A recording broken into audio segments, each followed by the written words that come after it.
Hi, I'm Miles Pratt of the Values Partnership, and this video series is about how to deal with bad news well, whether it's with your boss, your clients, your colleagues, or yourself. And this video here is about how to transform bad news into action. And the key to transforming bad news into action is to take responsibility.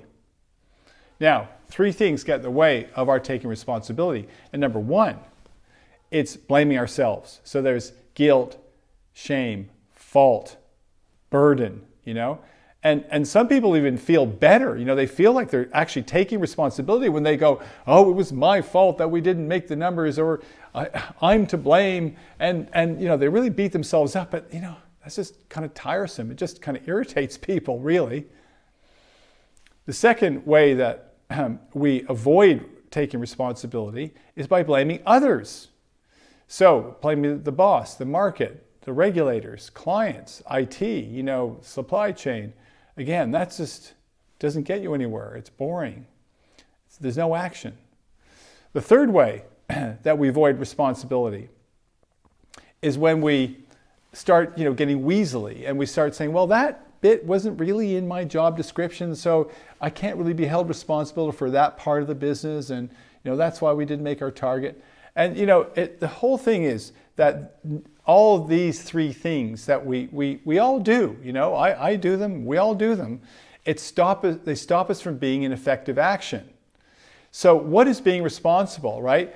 It's a change in mindset. It's backing yourself. It's saying, I am up to this challenge. I can fix this problem.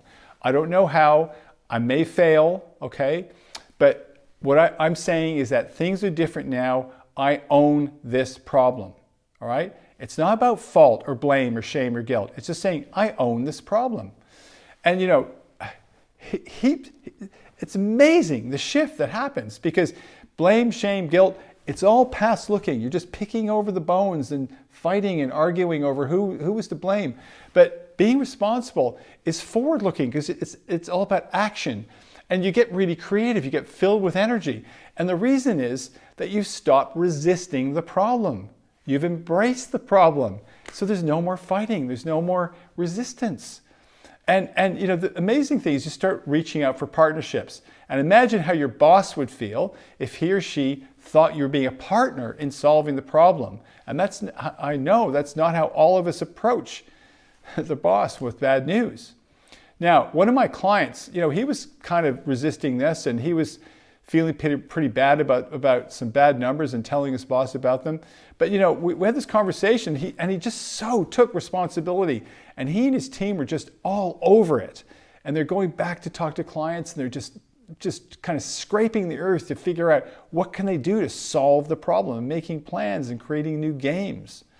And the best thing they did after we talked about it was they started preparing themselves for the inevitable post-COVID rebound in client spending.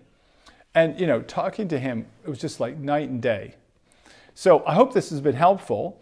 And I invite you to listen to the next video, number 4, which is about when you're the boss, how do you deal with someone delivering bad news to you? See you then.